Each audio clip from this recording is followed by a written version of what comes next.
मेरे बच्चों, Dayanand online classes में आप सबका स्वागत है। आज हम अंग्रेजी ग्रामर, इंग्लिश ग्रामर में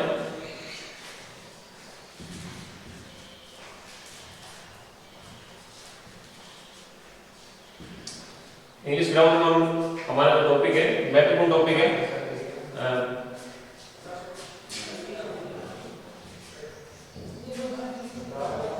टेंस के बारे में करेंगे, जिसका जनरली जो अर्थ है वो काल है। काल, टाइम, जिसे हम समय के रूप में लिखते हैं। समय और काल एक दूसरे के कॉम्प्लीमेंट्री। काल और समय में एक समायोजन किया जाता है, तो इसके बारे में हम बाद में करेंगे। सबसे पहले हम लेते हैं सेंटेंस। सेंटेंस का हिंदी अर्थ हम लेते हैं वाक्य। वाक्य कई प्रकार के हो सकते हैं, लेकिन जो जनरल सेंटेंस है, उन जनरल सेंटेंस के जो फॉर्मूलाज हैं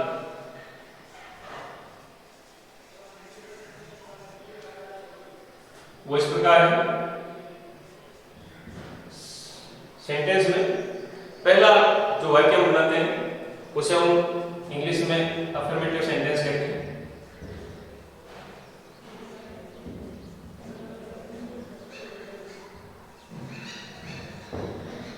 जिसे हम हिंदी में स्वीकारात्मक वाक्य कहते हैं।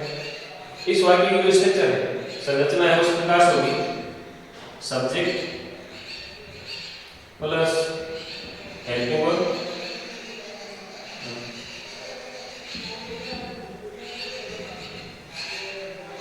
प्लस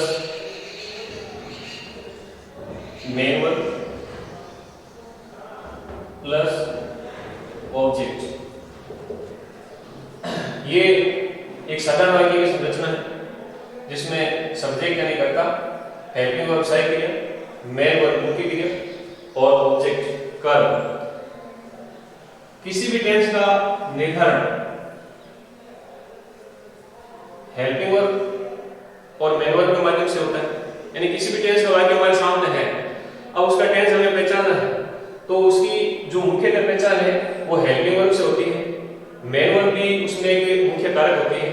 तो इन्हीं दो चीजों के माध्यम से हम किसी भी टेंस का आकलन कर सकते हैं, पता लगा सकते हैं कि किस टेंस का वाक्य है। दूसरा वाक्य नकारात्मक रूप का बनता है, जिसे हम नेगेटिव सेंटेंस कहते हैं। यानी इसमें किसी भी बात को नकारा जाता है। इस वाक्य की जो संरचना है वो इस प्रकार से होगी। सब्जेक्ट शॉर्ट में लिख दिया plus helping verb plus number 3 पर नॉट का यूज करेंगे plus main verb plus object. यानी इस वाक्य का जो सेंस है वो नकारात्मक हो जाएगा। तीसरा बनेगा इंटरोगेटिव सेंटेंस।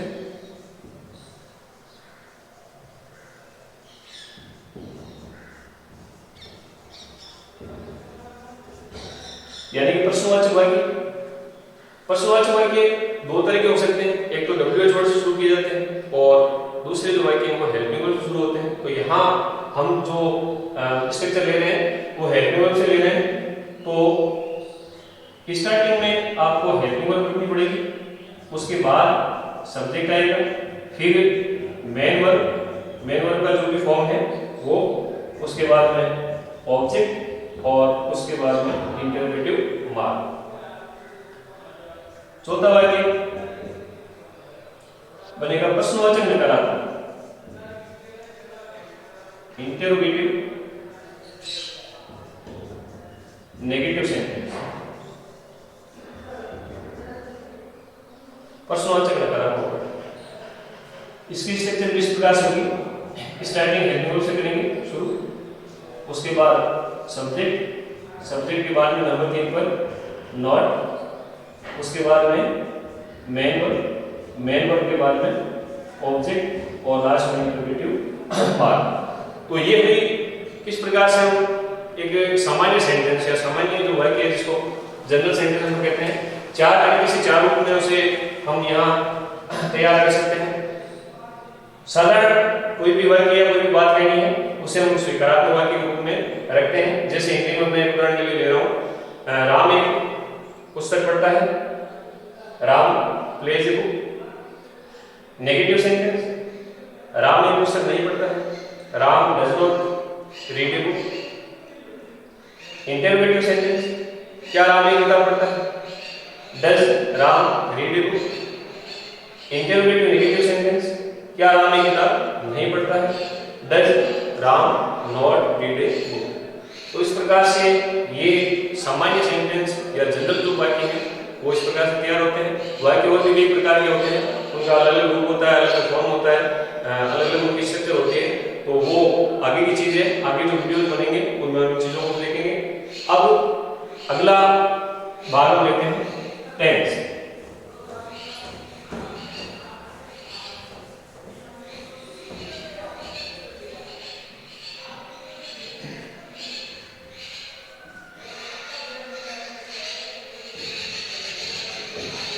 जैसा कि शुरुआत में मैंने बताया था, काल और समय एक दूसरे के कॉम्प्लीमेंट हैं। तो किस प्रकार से हम एक परिभाषा इसकी जो है वो दे सकते हैं, वो ये है, it is a proper adjustment of time. यानी काल क्या है? काल समय का एक उचित या सही समायोजन है। किस प्रकार से हम समय को जो है वो अलग अलग काल में बांट सकते हैं, निर्धारित कर सकते हैं, उसे समायोजित कर सकते हैं। यही जो इसके लिए हो हम टेंस के अंग्रेजी के जो टेंस बोलते हैं, हिंदी में उसे काल बोलते हैं। तो उसमें इस प्रकार से हम जो है समय का समायोजन करते हुए इस चीज को समझते हैं, पढ़ते हैं। अब जो टेंस है वो मुख्यतः चार प्रकार के, तीन प्रकार के बताए गए हैं। Number 1 present tense, number 2 past tense, number 3 future tense. वर्तमान में जो भी क्रियाएं, वर्तमान समय में जो क्रियाएं घटित हो रही है, होती हैं, हो चुकी हैं, उन्हें हम प्रेजेंट टेंस में लेते हैं। भूतकालीन घटनाएं जो घट चुकी है, क्रियाएं हो चुकी हैं, या मान लो ऐसी क्रियाएं जो काफी समय पहले ही पूरी हो गई हैं, वो पास्ट टेंस में आती हैं। आने वाले समय में जो समय सामने आ रहा है उसमें जो क्रियाएं होनी है, जो घटेंगी, उन्हें हम फ्यूचर टेंस में लेते हैं। प्रेजेंट टेंस वर्तमान का, पास्ट टेंस भूतकाल और फ्यूचर टेंस भविष्य का। अब इन तीनों टेंस को चार भागों में विभाजित करके समझा जा सकता है। पहला सिंपल, दूसरा कंटिन्यूअस, तीसरा परफेक्ट और चौथा परफेक्ट कंटिन्यूअस।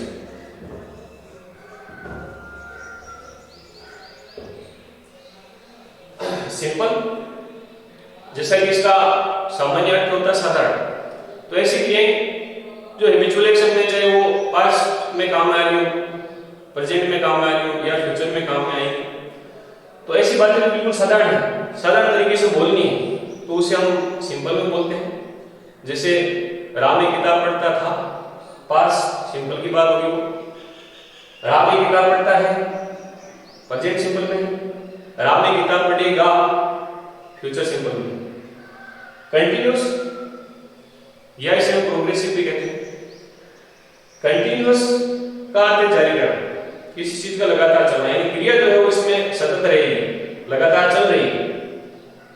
जैसे हिंदी में अगर वाक्य में राम एक किताब पढ़ रहा है, अगर प्रेजेंट टेंस से बात करें, पास्ट में बात करें राम एक किताब पढ़ रहा था, और फ्यूचर में अगर बात करें तो राम एक किताब पढ़ रहा होगा। तो कंटिन्यूअस का अर्थ है किसी क्रिया का चलना, जारी रहना।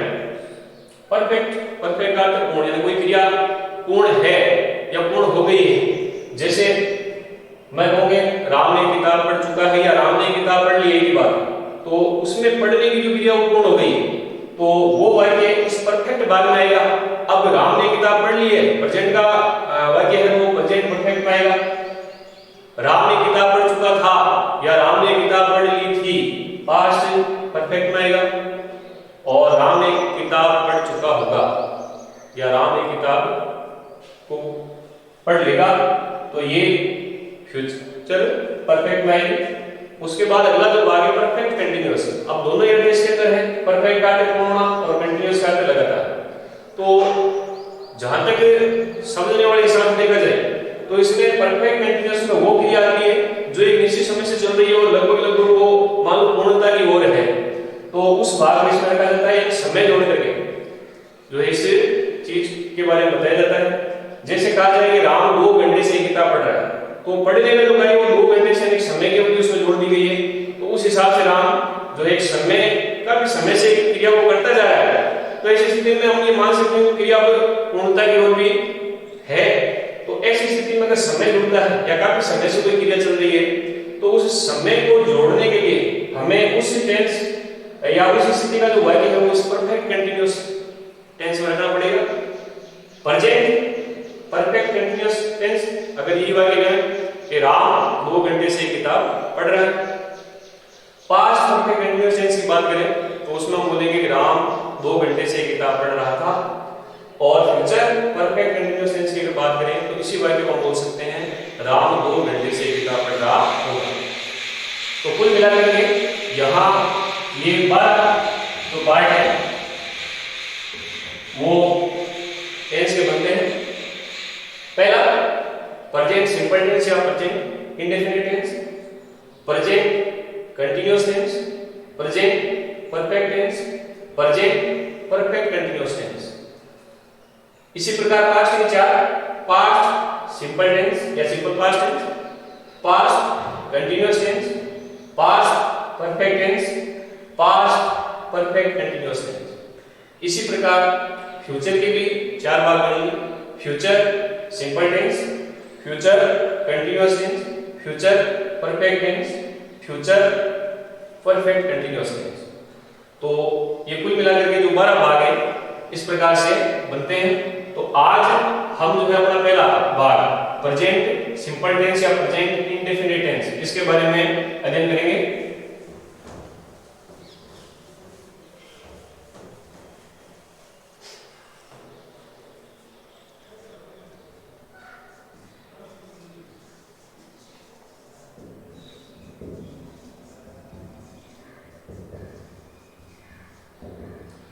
प्रेजेंट सिंपल टेंस या सिंपल प्रेजेंट टेंस, इसे भी हम 4 भागों में मुख्यतः बांट करके देखते हैं।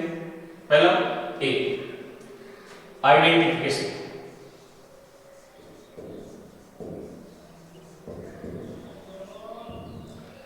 यानी पहचान। इस टेंस की पहचान कैसे होगी? अगर हम हिंदी वाक्यों की बात करें, हिंदी वाक्यों के अंत में अगर ता है, ती है, ते है या ता हूं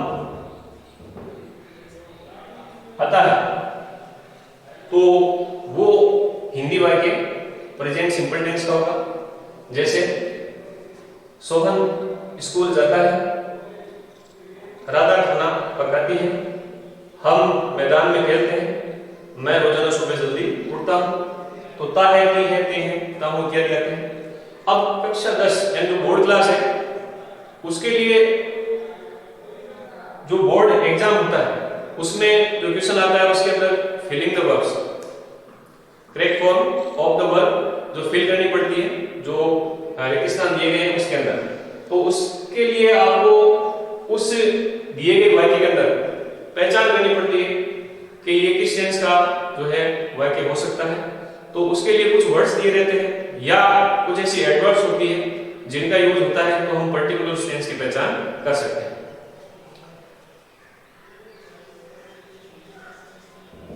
तो इंग्लिश में आइडेंटिफिकेशन वर्ड्स यानी इनके जो पहचान शब्द है, या हम कह सकते हैं जो एडवर्ब्स है वो कौन कौन सी इस टेंस में काम आती है, जैसे daily, always, usual,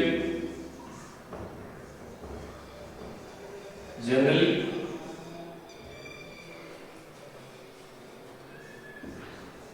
occasionally, never,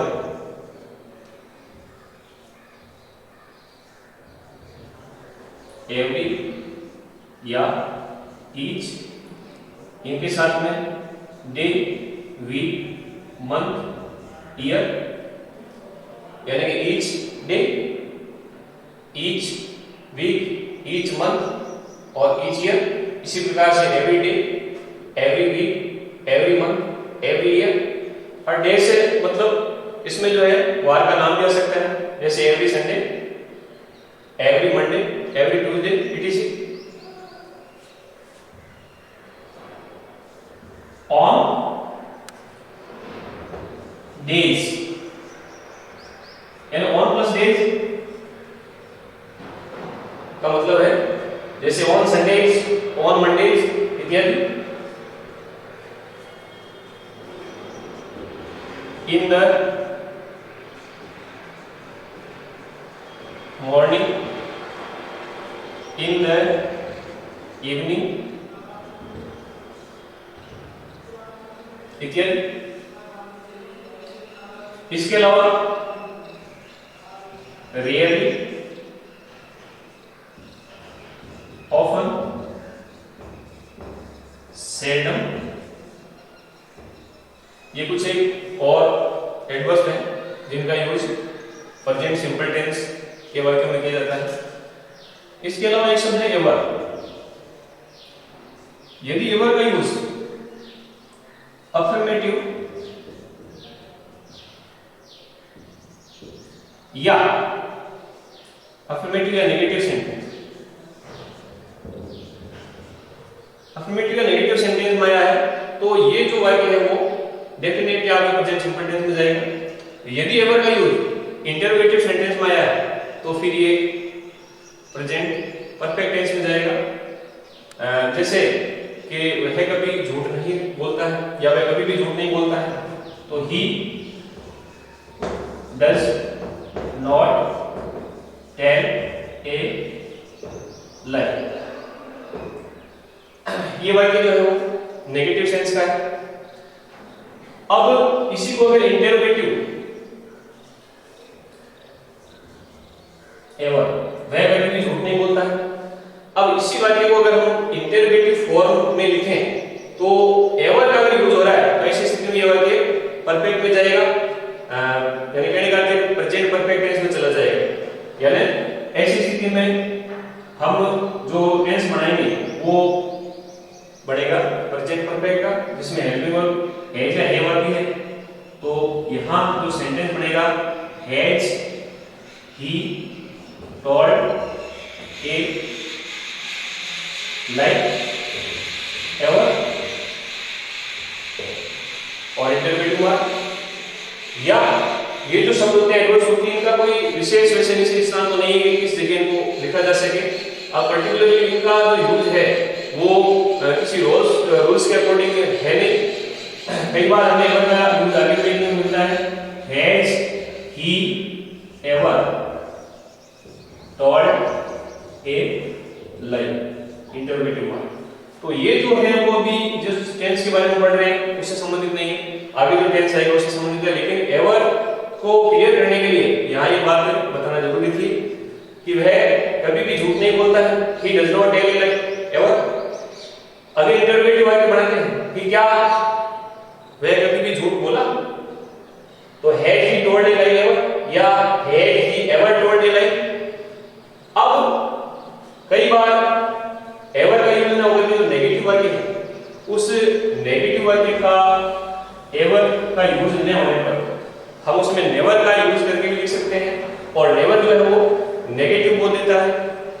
तो इसी वाक्य की जो स्ट्रक्चर है वो इस प्रकार से बन सकती है he never tells a lie। दोनों ही जो सेंटेंस है उनका अर्थ समान है। इसमें नेवर जो है वो नेगेटिव सेंस, नेगेटिव बोल देता है, नकारात्मक बोल देता है। तो इसकी और इस वाक्य की जो हिंदी है वो समान है। he never tells a lie, वह कभी भी झूठ नहीं बोलता है।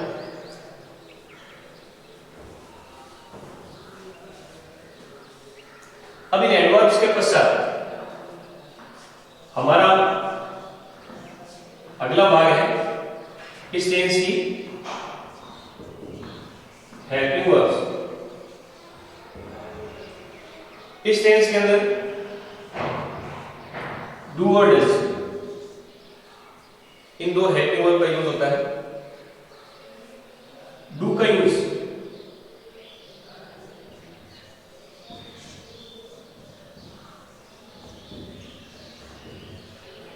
प्लूरल सब्जेक्ट के साथ होता है। जैसे क्वेश्चन में हम आगे लिख सकते हैं आई, वी, यू, दे, नेम्स। आई को भी पर्टिकुलर प्रेजेंट सिंपल टेंस में जो प्लूरल सब्जेक्ट का ग्रुप है उनके साथ रखा जाता है। तो यदि सब्जेक्टिव केस प्लूरल हो यानी बहुवचन करना हो तो ऐसी स्थिति में हमें हेल्पिंग वर्ब के रूप में डू का यूज करना होता है। और यदि सब्जेक्ट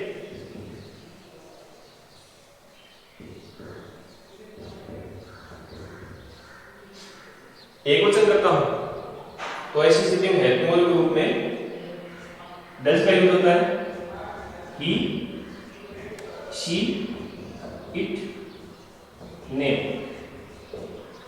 सिंगल नेम है सब्जेक्ट के रूप में तो हेल्पिंग वर्ब डज का यूज होगा। अब इनके लिए जो कंडीशन है, एक विशेष शर्त है कि डू और डज का use as helping verb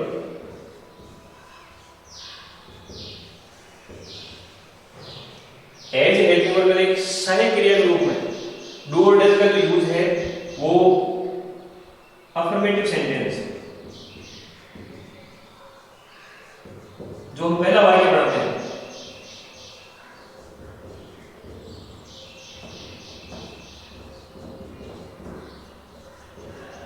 affirmative sentence में नहीं होता है, यानी कि जो वाक्य स्वीकारात्मक बनेगा उसकी संरचना या हम उसका जो फॉर्मूला पढ़ेंगे, सूत्र जो बनाएंगे, उसके तहत आपको डू और डज विशेष रूप से यहाँ ये बात बताई जा रही है कि डू या डज का जो यूज है उस वाक्य के अंदर हमें सहायक क्रिया के रूप में, हेल्पिंग वर्ब के रूप में नहीं करना है। अगर मुख्य क्रिया के रूप में आता है तो इसका यूज हो जाएगा, यानी डू जो है डू, डिड, डन, ये इसके तीन फॉर्म है। तो मुख्य क्रिया के रूप में हम इनका यूज डू या डज का यूज जो है वो सब्जेक्ट के हिसाब से उस वाक्य में कर सकते हैं। लेकिन अगर सहायक क्रिया के रूप में यूज करना है तो पहला जो वाक्य बनेगा अफर्मेटिव सेंटेंस बनेगा उसमें डू या डज का यूज नहीं होगा। इसके बाद अगला भाग इसका है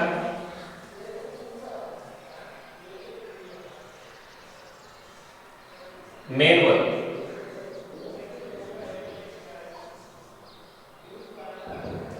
मुख्य क्रिया। अब मुख्य क्रिया के बारे में हम जानते हैं कि इसके तीन फॉर्म हैं, तीन रूप हैं जिन्हें वर्ब की first form, second form, third form कहते हैं। एक आईएनजी फॉर्म भी होता है। तो मुख्य क्रिया के रूप में इस टेंस के अंदर वर्ब की फर्स्ट फॉर्म का यूज होता है। इसके साथ एस या ईएस जोड़े जाते हैं। कब जोड़े जाते हैं, कैसे जोड़े जाते हैं, ये यहाँ पर हमें समझना बहुत ही आवश्यक है, बहुत ही इंपॉर्टेंट चीज है।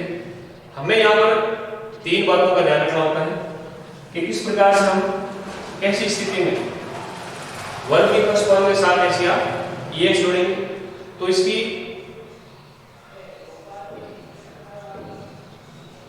कुछ कंडीशंस हैं।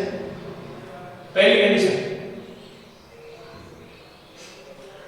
वर्ब की फर्स्ट फॉर्म के साथ एस या ES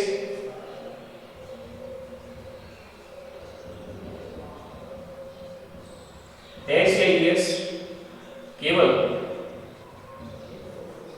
affirmative sentence.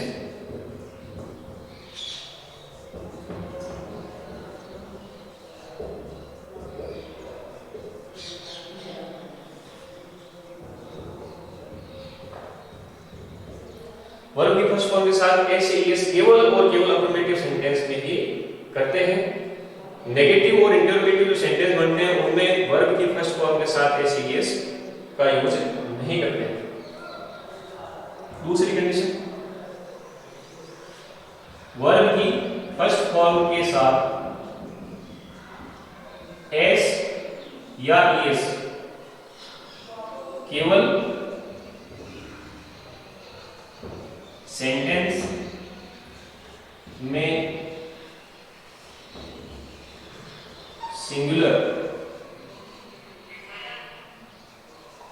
Singular subject होने पर ही करते हैं। वर्ब की फर्स्ट फॉर्म के साथ एस दूसरा जो नियम आपका ये कह रहा है कि आप वर्ब की फर्स्ट फॉर्म के साथ एस केवल उस सेंटेंस में अगर जो सब्जेक्ट है करता है वो सिंगुलर है या एकवचन करते रूप में, जैसे ही शी इट या कोई सिंगुलर नेम है, तो ये आपको एस लगाना है, वर्ब की लगाने की आवश्यकता नहीं। तीसरी जो बात है, तीसरा जो नियम है,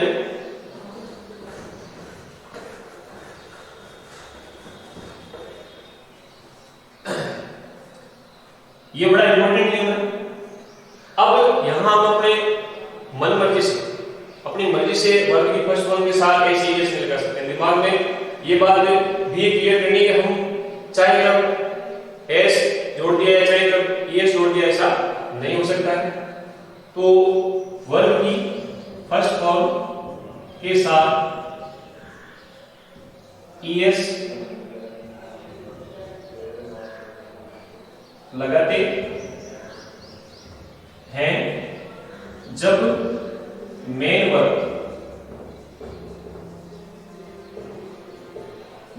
के अंत में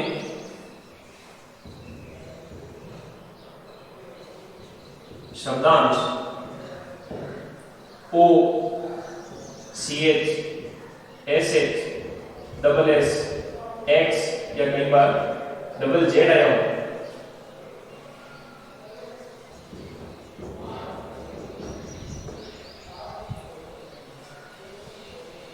तो ये शर्त ऐसी क्रियाएं, ऐसी मुख्य क्रियाएं जिनके अंत में O C H S double S X double Z आदि आया हुआ है, तो हमें उनके अंत में ईएस लगाना है। और अगर उन मुख्य क्रियाओं के अंत में ये शब्दांश नहीं आए हैं तो हमें एस लगाना है। तो यहाँ ये तीन नियम बन गए कि वर्ब की फर्स्ट फॉर्म के साथ आपको एस केवल और केवल अफर्मेटिव सेंटेंस में ही लगाना है। दूसरा नियम आपका कहता है कि उस सेंटेंस का जो सब्जेक्ट है वो सिंगुलर होना चाहिए, तभी आपको एस लगाना है। फिर आपको एस लगाना है, एस लगाना है, तो उसके लिए एस कब लगेगा, जब जो मुख्य क्रियाएं हैं उनके अंत में शब्दांश O C H S H double S X double Z आदि आए हों।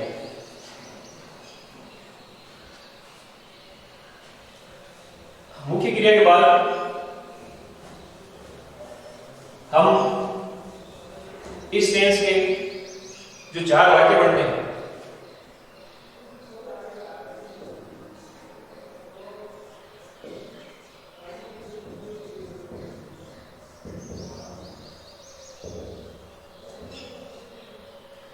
स्ट्रक्चर ऑफ सेंटेंस, यानी जो वाक्य बनते हैं उन चारों वाक्यों के सूत्र क्या बनेंगे, फॉर्मूलाज क्या होंगे, उन्हें देखते हैं। तो हमारा जो अफर्मेटिव सेंटेंस है, शॉर्ट में लिख दिए, इसका जो सूत्र बनेगा उसके अंदर सबसे पहले शुरुआत सब्जेक्ट से होगी। अब हमने अभी आगे बढ़ा है कि इस वाक्य में हेल्पिंग वर्ब टू या डज का यूज नहीं होता है, तो हेल्पिंग वर्ब की जगह यहाँ कुछ होगा नहीं। अगला जो भाग है उनकी क्रिया का है, तो मेन वर्ब में वर्ब की फर्स्ट फॉर्म आएगी, उसके साथ में आवश्यकता के हिसाब से अपने को एस या ईएस जोड़ना है। उसके बाद अगला जो नंबर है वो ऑब्जेक्ट का है। तो ये स्वीकारात्मक वाक्य का फॉर्मूला यहाँ मैंने बनाया है। उसके बाद अगला जो सेंटेंस है वो नेगेटिव बढ़ेगा। नेगेटिव सेंटेंस में नंबर 3 पर नॉट का यूज होता है, तो नंबर 1 सब्जेक्ट प्लस, अब यहाँ हमें हेल्पिंग वर्ब के रूप में डू या डज लेना है। यदि सब्जेक्ट सिंगुलर है तो हेल्पिंग वर्ब के रूप में डज आएगा, और यदि सब्जेक्ट प्लूरल है तो हेल्पिंग वर्ब के रूप में डू आएगा। उसके बाद नंबर 3 पर नॉट, उसके बाद में यहाँ हमें मेन वर्ब की फर्स्ट फॉर्म लेनी है। यहाँ किसी प्रकार से भी हमें एस या एस का यूज नहीं करना है, क्योंकि एस या एस का जो यूज है वो मैंने पहले बता दिया है, उसका यूज केवल और केवल स्वीकारात्मक वाक्यों यानी अफर्मेटिव सेंटेंस में ही किया जाता है। और इसके पश्चात अगला जो नंबर है वो ऑब्जेक्ट है। इसके पश्चात अगला जो वाक्य है वो इंटरोगेटिव सेंटेंस बनता है, शॉर्ट में लिख दिया। इसकी शुरुआत हेल्पिंग वर्ब से होती है, तो इस बार की जो हेल्पिंग वर्ब है वो डू या डज है। उसके बाद अगला नंबर सब्जेक्ट का, सब्जेक्ट के बाद में मेन वर्ब में वर्ब की फर्स्ट फॉर्म, यहां भी कोई ऐसे एस नहीं लगेगा। उसके बाद में ऑब्जेक्ट और फिर इंटरोगेटिव मार्क। चौथा वाक्य इंटरोगेटिव नेगेटिव सेंटेंस। इंटरोगेटिव है तो स्टार्टिंग हेल्पिंग वर्ब से करेंगे, डू या डज प्लस सब्जेक्ट। अब देखो इसमें नेगेटिव सेंस है, नेगेटिव मोड है, नंबर 3 पर नॉट, उसके बाद वर्ब की फर्स्ट फॉर्म, उसके पश्चात ऑब्जेक्ट और फिर इंटरोगेटिव मोड। तो इस प्रकार से टेंस के जो 4 वाक्य बनेंगे उनका जो फॉर्मूला है स्ट्रक्चर ऑफ सेंटेंस से वाक्य की जो संरचना इस प्रकार से होगी। पहला जो सेंटेंस हम बढ़ा रहे हैं इसमें इतना ही ध्यान रखना है कि हमें यहाँ हेल्पिंग वर्ब का यूज नहीं करना है। अगर मुख्य क्रिया या मेन वर्ब के रूप में डू या डज आते हैं तो उनका जो नियम है उसके हिसाब से यूज हो जाएगा। उसके बाद नेगेटिव सेंटेंस से नंबर 3 पर नोट लगाना है, लेकिन मुख्य बात यहाँ पर यह है कि हमें यहाँ से हेल्पिंग वर्ब का यूज करना है, डू और डज का यूज इस वाक्य में होगा। उसके पश्चात इंटरोगेटिव सेंटेंस जो बढ़ेगा उसमें आपको सही क्रिया पहले लिखनी है, तो डू और डज यानी यहाँ फर्स्ट जो लेटर है वो आपको कैपिटल लिखना है, डू या डज सब्जेक्ट वर्ब की फर्स्ट फॉर्म ऑब्जेक्ट और इंटरोगेटिव मार्क। इसके पश्चात अगला जो वाक्य है वो है इंटरोगेटिव नेगेटिव। तो इंटरोगेटिव है इसलिए हमें हेल्पिंग वर्ब स्टार्टिंग में लेनी है, उसके बाद सब्जेक्ट, फिर नंबर 3 पर नोट क्योंकि इसमें नेगेटिव मोड होता है, फिर वर्ब की फर्स्ट फॉर्म और फिर ऑब्जेक्ट।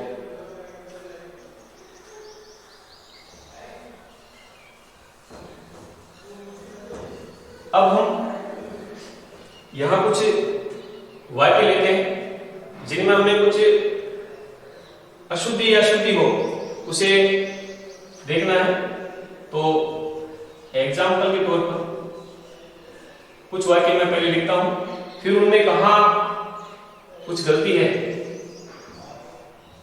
वो हमें तलाशनी है।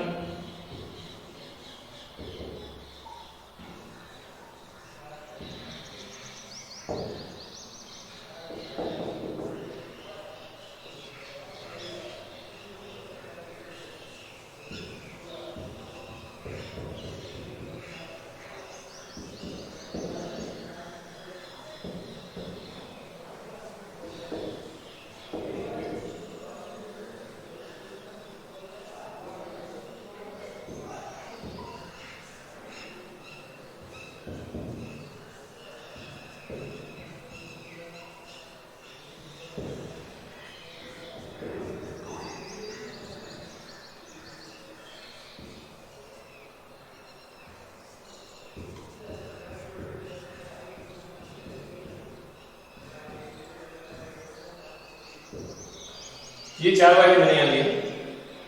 अब इन वाक्यों में हमें देखना है कि कहां हमसे गलती हुई है या कहां हम सही हैं। तो पहला जो वाक्य है उसमें देख रहे हैं ही राइट ए लेटर डेली। तो इस वाक्य को देख करके हम ये साफ कह सकते हैं कि ये इस समय स्वीकारात्मक वाक्य की स्थिति में है। वाक्य सब्जेक्ट हेल्पिंग वर्ब आई नहीं क्योंकि आती नहीं, उसके बाद मेन वर्ब ऑब्जेक्ट और समय सूचक शब्द यहाँ डेली के रूप में अपन ले लिया, एडवर्ब्स के रूप में है। अब इस वाक्य को हम स्वीकारात्मक वाक्य की दृष्टि से देखेंगे तो उसका जो फॉर्मूला हमारे दिमाग में है कि सबसे पहले सब्जेक्ट आता है, सब्जेक्ट के पश्चात वर्ब की फर्स्ट फॉर्म उसके साथ एस या एस, और उसके बाद ऑब्जेक्ट और अदर ऑब्जेक्ट में जो चीजें हो रही तो यहां एस या एस, राइट, वर्ब ग्रुप में हमारे पास है राइट, रोट, रिटन। वर्ब की फर्स्ट फॉर्म राइट है और यहां मैंने राइट लिखा है। अब हमारे सामने जो प्रश्न है वो है एस या एस, हमें एस लगाना है या एस लगाना है या नहीं लगाना है। तो हमने जो नियम पढ़े थे उसके हिसाब से पहला नियम ये था कि स्वीकारात्मक वाक्यों में एस या एस वर्ब की फर्स्ट फॉर्म के साथ लगता है, तो इशारा है लगेगा। फिर दूसरा हमने पढ़ा था कि जो सेंटेंस है उसका जो सब्जेक्ट है वो सिंगुलर हो तो ही एस या एस लगाते हैं, तो हमें यहाँ सब्जेक्ट देखना पड़ेगा। सब्जेक्ट हम देख रहे हैं यहाँ ही है, तो ही सिंगुलर सब्जेक्ट है, तो डेफिनेटली यहाँ एस या एस आपको लगाना पड़ेगा। फिर हम एस लगाएंगे, एस लगाएंगे, इसके लिए अपन ने तीसरा नियम पढ़ा था कि यदि ऐसी वर्ब जिनके अंत में O, C H, S H, double S, X, double Z इत्यादि आए हैं, तो ऐसी स्थिति में हम उनके पीछे एस लगाते हैं, अन्यथा एस लगा देते हैं। तो यहाँ सिंगुलर सब्जेक्ट होने के कारण आपको एस या एस में से एक लगाना है। अब हमने देखा कि वर्ब के अंत में जो शब्दांश है वो ई है, तो ये उस नियम के हिसाब से हमें ये बिल्कुल इशारा नहीं कर रहा है इसके पीछे एस लगेगा, तो सीधी सी बात है यहाँ हम क्या लगाएंगे एस।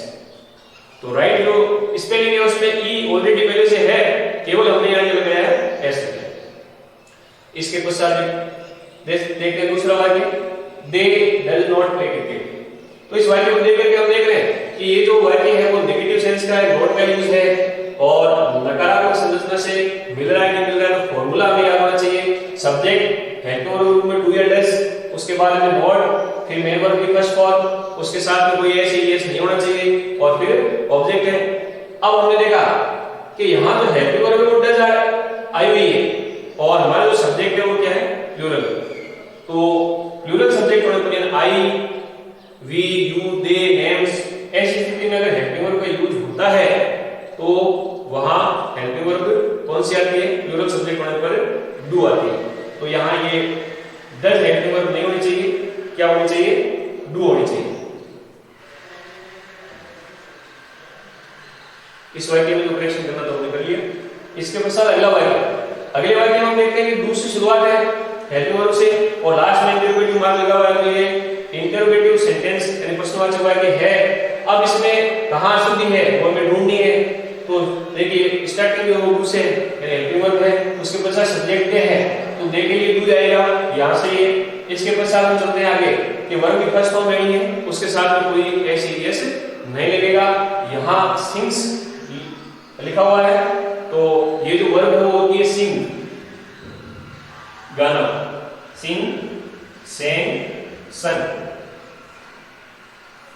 यहां जो एस लगा हुआ है वो उचित है या नहीं, तो सीधी सी बात है इंटरोगेटिव सेंटेंस है, ऐसे यस यहां यूज होता ही नहीं, तो ये एस नहीं आएगा, केवल यहां होगा सिंग। इसके बाद अगला जो सेंटेंस है, अगले सेंटेंस में हम देख रहे हैं राधा डू नॉट कुक्स फूड। अब इसमें कहां शुद्धि है वो हमें क्लास नहीं, तो नॉट का यूज है, सीधी सी बात है कि नेगेटिव है। नेगेटिव वाक्य की जो संरचना है या स्ट्रक्चर है उसके हिसाब से सब्जेक्ट के बाद में यहां डू या डज होना चाहिए। तो राधा सिंगुलर सब्जेक्ट है, डू या डज होना चाहिए, तो राधा सिंगुलर सब्जेक्ट है, इसके लिए हेल्पिंग वर्ब डज होगी। तो सीधी सी बात है डू ना होगी क्या होगा, डज होगा। उसके बाद में नंबर 3 पर नॉट है, फिर उसके बाद में कुक, तो ये वर्ब की फर्स्ट फॉर्म, उसके साथ में यहाँ एस या एस नहीं होना चाहिए था, तो यहाँ एस लगा हुआ है, तो ये शुद्धि ये है जिसे हम हटा देंगे। अब हमारे जो वाक्य हैं वो हमने देखा वो प्रेजेंट सिंपल टेंस के हिसाब से करेक्ट होंगे। इसके पश्चात बोर्ड एग्जाम है, उन बोर्ड एग्जाम में जो पैटर्न है उसके तहत फिलिंग द वर्ब्स का एक भाग आता है। कक्षा 10 के लिए 4 नंबर में भाग दिया जाता है, 8 वाक्य इसके अंदर होते हैं, उनके अंदर हमें सही वर्ब भरनी होती है, दिया रहता है filling the blanks with correct form of the verbs given in brackets, यानी कोष्ठक में दी गई जो क्रियाएं हैं उनका सही रूप भरिए। तो यहां एक एक्टिविटी,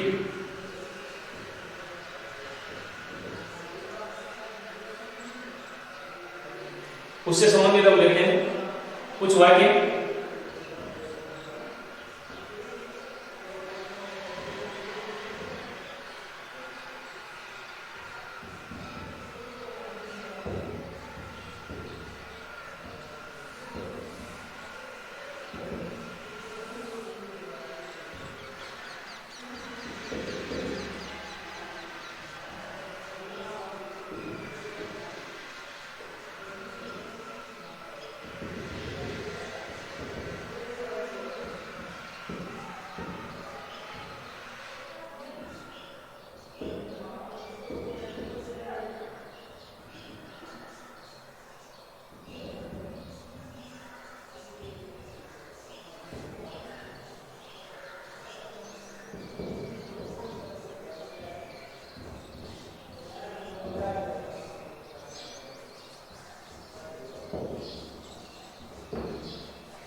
ये कुछ वाक्य हमने लिए। अब देखिए इनमें हमें जो कोष्टक में क्रिया दी गई उनका सही रूप वाक्य के अंदर पढ़ना है। तो सबसे पहले हम ऐसी एडवर्ब क्लासिंग जो किसी पर्टिकुलर टेंस की पहचान करे, उसका आइडेंटिफिकेशन करे। तो इस वाक्य में हमने देखा कि इसके अंदर में डेली एडवर्ब आई हुई है, और हमने अभी स्टार्टिंग में पढ़ा था कि डेली का अगर यूज है तो ये वाक्य काफी हद तक जो है वो प्रेजेंट सिंपल टेंस का बनेगा। अब ये वाक्य प्रेजेंट सिंपल टेंस का बनेगा, तो हमने कंफर्म कर लिया। और प्रेजेंट सिंपल टेंस के भी जो वाक्य बनते हैं वो चार बनते हैं, अफर्मेटिव, नेगेटिव, इंटरोगेटिव और इंटरोगेटिव नेगेटिव। तो हमें देखना है किस स्ट्रक्चर का है। तो इस वाक्य को अगर हम देखें तो हमें न तो कहीं नोट दिखाई दे रहा है और न ही कहीं किसी प्रकार की ऐसी स्थिति है या कोई इंटरोगेटिव मार्क नहीं लगा हुआ जिसके माध्यम से हम इसको इंटरोगेटिव मोड में देखें। तो सीधी बात है या सीधा जो हिंट है उसके हिसाब से ये वाक्य स्वीकारात्मक यानी अफर्मेटिव स्ट्रक्चर का बनेगा। तो अफर्मेटिव सेंटेंस बनाने के लिए हम जानते हैं कि सब्जेक्ट के बाद वर्ब की फर्स्ट फॉर्म, उसके साथ अगर आवश्यकता है तो एस या ईएस लगाना होता है। तो यहाँ हमारे पास जो वर्ब है प्ले, सब्जेक्ट सिंगुलर है तो प्ले के साथ एस लगेगा क्योंकि वर्ब के अंत में यहाँ वाई है। इसके बाद अगला जो वाक्य है उसमें हमारे पास जो पहचान कराने के लिए एडवर्ब है या जो पहचान कराने वाला जो शब्द है वो है नेवर। तो टेंस की पहचान होगी कि प्रेजेंट सिंपल टेंस पड़ेगा। अब इस वाक्य की जो स्ट्रक्चर है, सेंस इसका जो बोध है वो तो नेगेटिव है, लेकिन इसकी जो स्ट्रक्चर है वो यहाँ पर अफर्मेटिव सेंटेंस की ही दिख रही है। रोहित सिंगुलर सब्जेक्ट है, टेल के साथ में हमें एस लगाना है। तो रोहित नेवर टेल्स ए लाई। रोहित सिंगुलर सब्जेक्ट है, टेल इसके अंत में डबल एल आया हुआ है जो हमारे तीसरे नियम से एस या ईएस लगाने वाले नियम से मेल नहीं खा रहा है। तो ऐसी स्थिति में हमें केवल यहाँ एस ही लगाना है। उसके बाद अगला जो वाक्य है उसके अंदर भी पहचान के रूप में डेली आया हुआ है। अब इस वाक्य की जो संरचना है उसे हम देख रहे हैं, इंटरोगेटिव मार्क लगा हुआ है और वाक्य जो है वो इंटरोगेटिव स्ट्रक्चर में जाएगा। तो ऐसी स्थिति में हमें जो शुरुआत है वो हेल्पिंग वर्ब से करनी है और टेंस का निर्धारण पहले हो गया है कि ये प्रेजेंट सिंपल टेंस है तो इसकी स्टार्टिंग जो है वो हेल्पिंग वर्ब से होगी। हेल्पिंग वर्ब यहाँ यू जो सब्जेक्ट है उसके हिसाब से ली जाएगी और यू ड्यूरल सब्जेक्ट्स के ग्रुप में है तो हेल्पिंग वर्ब यहाँ डू आएगी। Do you get up. Get up phrasal verb है, मेन वर्ब मुख्य क्रिया रूप में गेट है। आप इसके एसोसिएट में या इसकी हम सहायक शब्द मान सकते हैं फ्रेजल वर्ब बनिए से। इसके पश्चात अगला जो वाक्य है उसमें पहचान हो रही है ऑन सेंटेंस। अब इस वाक्य की जो स्ट्रक्चर है उसमें ये जो वाक्य है वो हमें इंटरोगेटिव दिखाई दे रहा है, लेकिन यहाँ हम देखें ब्रैकेट में क्रिया के साथ नोट दिया हुआ है। तो यानी आपको नोट का यूज भी करना है, कहने का अर्थ है कि जो वाक्य है वो इंटरोगेटिव नेगेटिव रूप में यहाँ आएगा। तो दे के लिए हेल्पिंग वर्ब यहाँ आएगी डू दे नॉट सिंग। तो इस प्रकार से जो है इसकी वर्ब जो है वो फिल करते हैं। इसी प्रकार एक वाक्य ये ले लेते हैं, ही टीच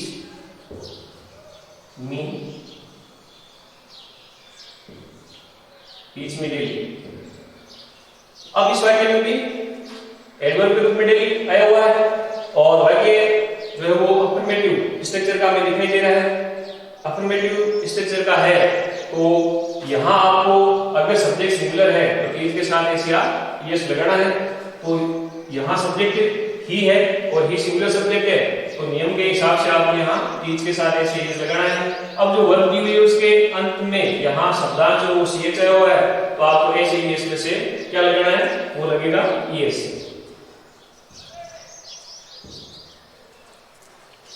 तो ये आज हमने प्रेजेंट सिंपल टेंस के बारे में पढ़ा और ज्यादा से ज्यादा मैंने कोशिश की है कि जितना सरलतम तरीके से बच्चों को पढ़ाया जा सके, क्योंकि हर बच्चे का जो मानसिक स्तर है या दिमागी स्तर सीखने का होता है वो बराबर या एक स्तर का नहीं होता है। तो ज्यादा से ज्यादा कोशिश हमारी जो क्लास है ऑनलाइन उनकी यही रहेगी कि हम बिल्कुल निम्नतम तरीके से या जितने साधारण तरीके से हम पढ़ा सकें उस तरीके से हम यहाँ समझाने का और बिल्कुल धीमे धीमे चलने का प्रयास करेंगे। इस समय जो विकट स्थिति हमारी चल रही है लॉकडाउन की, उसमें ज्यादा से ज्यादा बच्चों को हमारे संस्थान की ओर से फायदा मिले, इन्हीं आशाओं के साथ थैंक्स अ लॉट, धन्यवाद।